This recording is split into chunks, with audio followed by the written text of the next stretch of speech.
Hello friends and welcome back. I thought as I process some inventory, we can talk about a hot topic that is on a lot of resellers' minds right now. In my last video, the number one comment I saw was that sales are down. And I know predominantly most of you are clothing sellers. So I wanted to talk about what is happening in the world, in the economy. We are not going to get political at all. Okay, I am filming this June 2025. This is the information I have right now. So if things completely change, I will let you know. But as of June 2025, the United States has implemented very significant tariff increases that are impacting various industries and consumer prices. And that's just a fact. That is what it is. And I think a lot of us as resellers, myself included, I have been doing this for a very long time. Over 10 years. Hello, if you're new here, my name is Nikki. I started reselling on eBay. I currently resell on about 6 different platforms. And I think we all have noticed that prices are increasing everywhere. And the tariff hikes are contributing to higher price for goods. And it's prompting a lot of consumers to seek affordable alternatives, which means the secondhand market is exploding, friends, but not in all categories. So I wanted to film this video to maybe open your mind to selling in other categories, because while my clothing sales are down significantly year after year since 2020, all of my other sales in other categories are exploding because people are looking to find quality items at lower prices. So let's talk about the opportunity for resellers so that you can meet the growing demand for pre-owned products. Let's talk about how this affects us as resellers. I know a lot of you that watch me are predominantly clothing sellers, but I wanted to film this video to open your mind to expand to other categories. The number one complaint, like I said, that I've heard from most of you is that my sales are down. My sales are down, friends, also in clothing, but you know, all the other categories that I sell in, the baby products, the sporting goods, the electronics are skyrocketing. There's a higher resale value for certain categories. And I will leave a link to some of the articles I'm using as references so that you all can be well informed about what is happening in the resale market. Because as I mentioned in yesterday's video that was titled, I think it was titled Poshmark sellers or Poshmark sales are down, and a lot of you agreed. It is important to stay informed on what is happening so that you can pivot and continue to make money. So for example, baby monitors or tablets that once sold for like $40 or $50 pre-owned now sell for $60 to $80 because of the price of the new goods. I use that as an example because I just sold my 4-year-old's baby monitor. This is pre-owned, friends. I sold it for $45 on eBay. We paid for that new 4 years ago, $40. The new version of that same baby monitor, because you know they create new versions so you feel like you need to have the most up-to-date one, is now selling for $85. So I sold it pre-owned and it works perfectly fine. I took photos. I actually took photos of it while it was on. That's a big tip I can give to you all about selling electronics. If you all would like a separate video on tips and tricks on selling pre-owned electronics, baby products, anything of that nature, let me know, because I have been doing it for a very long time. So I can give you a lot of good tips, but I sold that pre-owned, friends, for about $5 more than what we paid for it new. So here's how you can capitalize on this secondhand trend. You really want to look for categories that are going to be impacted by the tariffs. Now, I have to keep mentioning this because the tariff topic is ever changing. One day there's a tariff that's 10%, then the next day it's up 50%. I can't keep track. Just remember, I'm filming this June of 2025. Maybe the tariffs will completely go away. I doubt it. But as of right now, if you are watching this, the categories that are really affected by the tariffs are electronics, baby gear, even some kitchen tools. These are top areas right now that can be great to resell. There's a ton more categories that are affected by tariffs, but I wanted to really focus on the categories that we could all maybe find at the thrift store, a swap meet, a farmer's market. These are all things that I find almost every single time I go thrifting. Granted, I do live in a major city, but even if you're in a more rural area, you might actually have better luck finding these things at a better price so that you can resell them. You really want to make sure you're sourcing high quality items in these niches. Buyers still want quality, okay? I can tell you that right now. If you're able to test any of these things, like let's talk about electronics.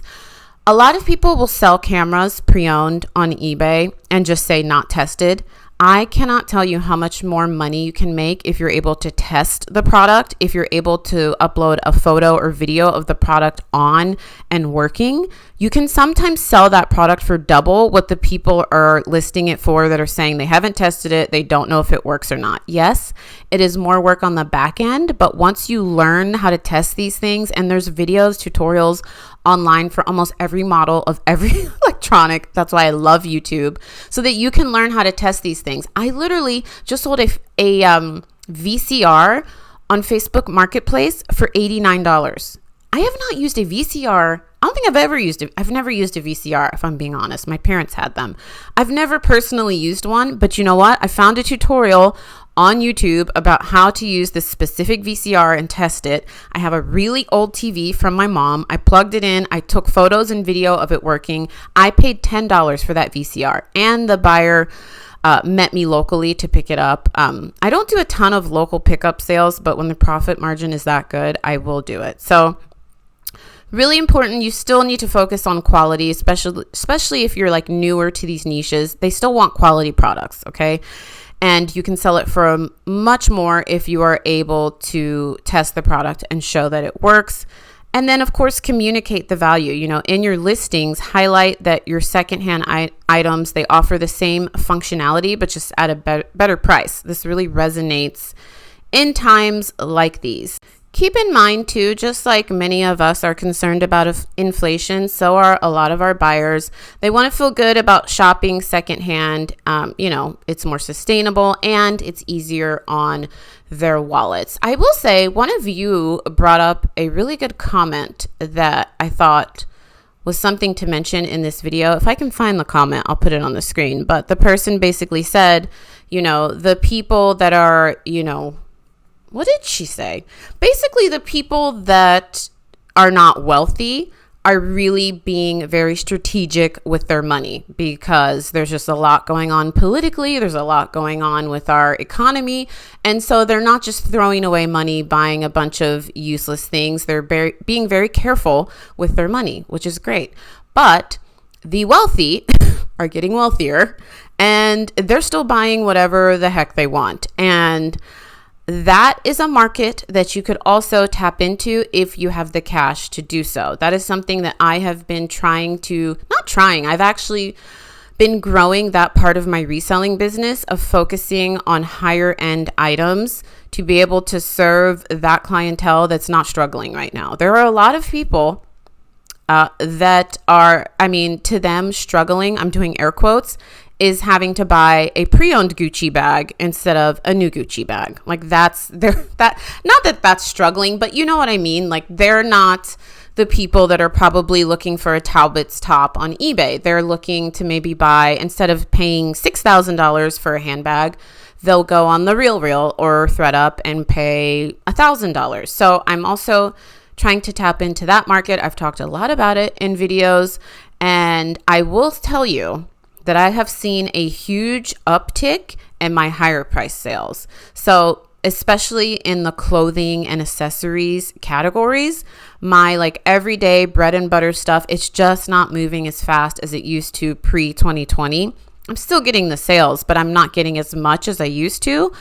But my luxury items, I'm talking items that I have priced anywhere from $100 to, I think the highest price purse I have right now for sale is $8.99. Those are selling no problem. So that might be a market if you have the money to tap into, because when times are hard, there are still a lot of, when the times are hard for the majority, the wealthy people are still wealthy, or if not getting wealthier. We're going to leave politics politics out of it and your thoughts on that out of it. We want to keep the comments very kind and friendly. If you are new here, I have some of the most lovely subscribers and my comment section is usually the best. So we'll leave all of that out of it and our personal thoughts on that out of it. But that's just the reality. There are a lot of people that still have, I don't want to say a lot, but there are friends. There are a lot of people that still have a lot of money, and to them, buying a secondhand Gucci bag for a couple $100s is like them trimming down. Use this video as a huge reminder, friends, to diversify. If you remember nothing else I've said, diversify. Don't just stick to clothes or accessories. Now is the time to capitalize on what is happening in our economy, in our country and globally. So really try to keep an eye out on categories that are suddenly hot because of the economic shifts. If you are on my newsletter email list, I always link that down below. If you sign up for the email list, I send you a free Bolo ebook and you'll be on the email list. I only email you guys once a week. You can unsubscribe whenever you want. There's no commitment. But in the emails, I have been talking about, categories that are selling hot, comps, what we should all be focused on. So in this week's email, I'll actually put a section about the categories that are selling the best right now and what's trending upward. So if you would like to be on that list, I always link it. It's the first link in my description box. Check it out. If you've made it this far, friends, do not forget to subscribe. I need to remind you all that because YouTube shows me on the back end that 50% of you watch these videos until the end and then you don't subscribe, and I don't understand it. I'm here multiple times a week. It is free. I didn't even talk to you about any of the stuff I showed on the screen because I've just been trying to make this as jam-packed as possible. But I did want to tell you some of the inventory that I was processing is stuff that's already listed.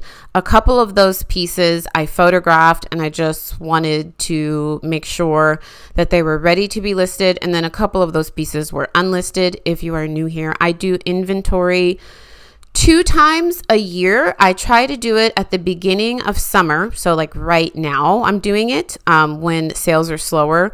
And when I say inventory, what I mean is I go through all of my bins in my storage unit. I go through every single bin. I make sure everything is listed. It has the right photos. I check comps of that item because maybe pricing needs to be updated. And then I will sometimes relist those items. Don't want to piss off Poshmark. So I've always only relisted every twice a year, biannually. So I'm doing that now. And then I will usually do it again before Q4. I'm thinking I need to update my inventory schedule because I think I feel like it should be spread out a little more because I'm doing it now and I'll be done in like 2 weeks. And then I would probably do it again end of September, early October, because I just cycle through so much inventory all the time.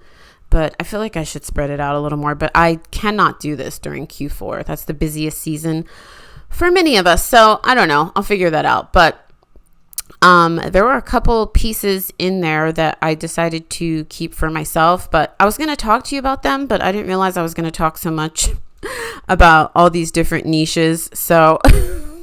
and selling in other categories. I was going to actually talk to you while I was on the screen, but at this point, I ran out of that footage because I didn't think I was going to talk so long. So if you found this helpful, give this video a thumbs up. Don't forget to subscribe for more real world reselling tips like this.